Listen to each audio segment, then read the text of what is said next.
वक्त विद्रोह की आग ऐसी भड़की हुई है कि चारों तरफ हमले ही हमले हो रहे हैं। पाकिस्तान के अवैध कब्जे वाले कश्मीर यानी कि पीओके, बलूचिस्तान, गिलगित बाल्टिस्तान और सिंध, ये चारों इलाके ऐसे हैं जहाँ जनता सरकार की नीतियों और कायर सेना के अत्याचारों के खिलाफ विद्रोह छेड़े हुए हैं।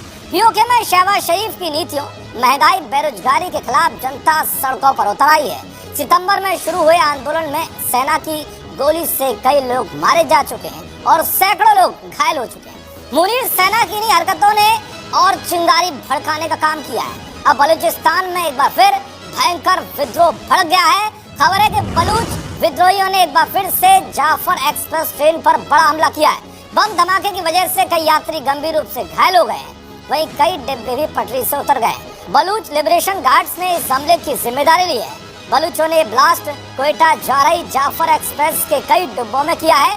जाफर एक्सप्रेस पर इस साल हुआ ये तीसरा बड़ा हमला है। सबसे बड़ा हमला 11 मार्च को हुआ था जब ट्रेन को हाईजैक कर लिया गया था।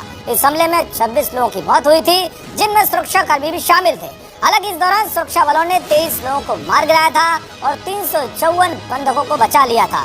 वहीं 10 अगस्त को मस्तुंग में आईडी बम धमाके से 6 डिब्बे पटरी से उतर गए थे।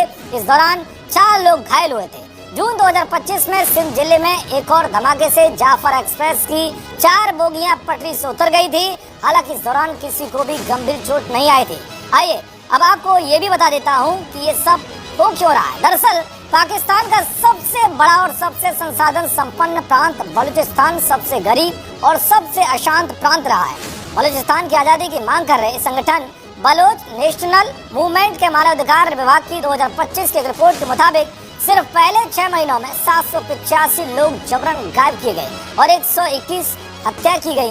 कई मानवाधिकार संगठनों का आरोप है कि सुरक्षा बल और खुफिया एजेंसियां राष्ट्रीय सुरक्षा के नाम पर बलोच एक्टिविस्ट को निशाना बनाती हैं। 2024 की एक और रिपोर्ट में बताया गया है कि उस साल पाकिस्तान की सरकार ने 674 लोगों को गायब किया, जिनमें 466 अब भी लापता है और 187 छात्र उनमें शामिल हैं। यहाँ की जनता प्राकृतिक गैस, कोयला और खनिज संपदा के शोषण से भी नाराज है।